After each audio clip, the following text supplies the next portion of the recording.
ദിവസം തിരുവനന്തപുരം നെയ്യാറ്റിൻകരയിൽ നിന്ന് വന്ന ഒരു വാർത്ത വളരെയധികം എല്ലാവരെയും ഞെട്ടിക്കുന്ന ഒന്നായി മാറുകയായിരുന്നു. വാർത്ത നെയ്യാറ്റിൻകര വ്ളാത്താങ്കരയിൽ ഭാര്യയെ ഭർത്താവ് കുത്തിക്കൊലപ്പെടുത്തി എന്ന വാർത്തയാണ്.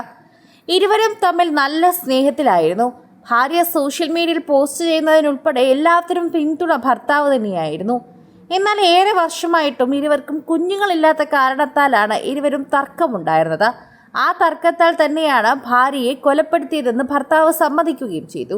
എന്നാൽ ഇത് സത്യമല്ല എന്നുള്ള തോന്നലാണ് പോലീസിനെ ശരിക്കും പറഞ്ഞാൽ അന്വേഷണത്തിലേക്ക് എത്തിച്ചത്. ഇരുവരും തമ്മിൽ പ്രശ്നങ്ങൾ ഉണ്ടായിരുന്നതായി തന്നെ ആർക്കും അറിയില്ല. എന്നാൽ ഇരുവരും തമ്മിൽ പ്രശ്നങ്ങൾ ഉണ്ടായിരുന്നുവെന്നും യൂട്യൂബറായ ഭാര്യ പലർക്കും മെസ്സേജുകൾ അയക്കുന്നത് പോലും താൻ സംശയിച്ചിരുന്നുവെന്നുമാണ് ഇപ്പോൾ ചോദ്യങ്ങൾക്കൊടുവിൽ ഭർത്താവ് മൊഴി നൽകിയിരിക്കുന്നത്. ചാറ്റുകളെ ചൊല്ലി തർക്കമായിട്ടുണ്ട്. ഭാര്യ തന്നെ ഉപേക്ഷിച്ച് മറ്റാരുടെങ്കിലും കൂടെ പോകുമോ എന്നും ഭയന്നിരുന്നു. അൽമയെ കഴുത്തിന് കുത്തിക്കൊലപ്പെടുത്തിയ സംശയരോഗത്തിലാണെന്ന് വിഷ്ണുനാഥിന്റെ കുറ്റസമ്മത മൊഴി പുറത്തു വന്നതോടെ തന്നെ മൊഴിയുടെ വൈരുദ്ധ്യങ്ങളും അതുപോലെ തെളിവ് സാഹചര്യങ്ങളും എല്ലാം തന്നെ ഇതിന് അനുകൂലമായി മാറുകയാണ് എന്ന് തന്നെ പറയാം. ഭാര്യയെ വെട്ടിക്കൊല്ലാൻ തന്നെ കാരണം സമൂഹ മാധ്യമങ്ങളിലെ അമിത ഇടപെടലാണെന്ന് വിഷ്ണുനാഥ് മൊഴി നൽകി. സംശയരോഗമാണ് കൊലപാതകത്തിലേക്ക് നയിച്ചതെന്നും പ്രതിയുടെ മൊഴിയെ അടിസ്ഥാനമാക്കിയും പോലീസ് ഇക്കാര്യം സ്ഥിരീകരിച്ചു. യൂട്യൂബറായ ഭാര്യ പലർക്കും മെസ്സേജുകൾ അയക്കുന്നുണ്ടെന്നും താൻ സംശയിച്ചിരുന്നുവെന്നാണ് പ്രതിയുടെ മൊഴി. ഇവർക്കിടയിൽ ചാറ്റുകളെ ചൊല്ലി തർക്കങ്ങൾ ഉണ്ടായിരുന്നതായി പ്രതി പറയുന്നു. കൊലപാതക ദിവസം രാവിലെയും തർക്കമുണ്ടായിരുന്നു. ഭാര്യ തന്നെ ഉപേക്ഷിച്ച് മറ്റാരുടെയെങ്കിലും കൂടെ പോകുമോ എന്ന സംശയവും ഉണ്ടായിരുന്നു. കൊലപാതകം ആസൂത്രിതമാണെന്ന് പ്രതിയുടെ മൊഴിയിൽ നിന്ന് വ്യക്തമാകുന്നുണ്ട്.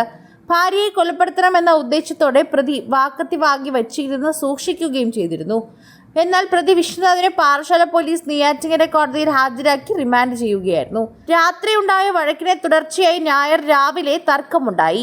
ഞായറാഴ്ച രാവിലെ 9:30 വീട്ടിലെ കിടപ്പുമുറിയിൽ വെട്ടുകത്തി ഉപയോഗിച്ച് കഴുത്തിൽ വെട്ടിയാണ് കൊലപ്പെടുത്തിയതെന്ന് പോലീസ് പറയുന്നു. ഈ സമയം വിഷ്ണുനാഥും സഹോദരനും മാത്രമായിരുന്നു വീട്ടിലുണ്ടായിരുന്നത്.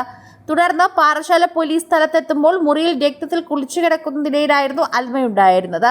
സഹോദരനാണ് വിവരം അറിയിച്ചത്. ആശുപത്രിയിൽ പ്രവേശിച്ചെങ്കിലും അൽമ മരിക്കുകയായിരുന്നു. PSC കോച്ചിംഗ് സെന്ററുകളിലെ ഇംഗ്ലീഷ് അധ്യാപകനായിരുന്നു വിഷ്ണുനാഥ്. വെള്ളടയ്ക്കത്ത് 5 മരങ്കാല സ്വദേശിനിയാണ് അൽമ. 9 വർഷം മുൻപ് പ്രണയവിവാഹിതരായി ഇവർക്ക് കുഞ്ഞുങ്ങളില്ലായിരുന്നു. ഇതിന് പിന്നിലും അസ്വാരസ്യമുണ്ടായിരുന്നു.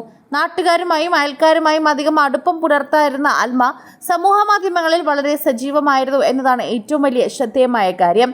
എല്ലാവരും ആലോചിക്കുന്നതും ഇവർ സമൂഹ മാധ്യമങ്ങളിൽ മാത്രമാണ് ശ്രദ്ധേയമെന്നതും അടുത്തുള്ളവരുമായി വളരെയധികം സംസാരിക്കാത്ത പ്രകൃതക്കാരിയാണ് എന്നുള്ള രീതിയിൽ തന്നെ എല്ലാവർക്കും അറിയാമായിരുന്നു അൽമയെ.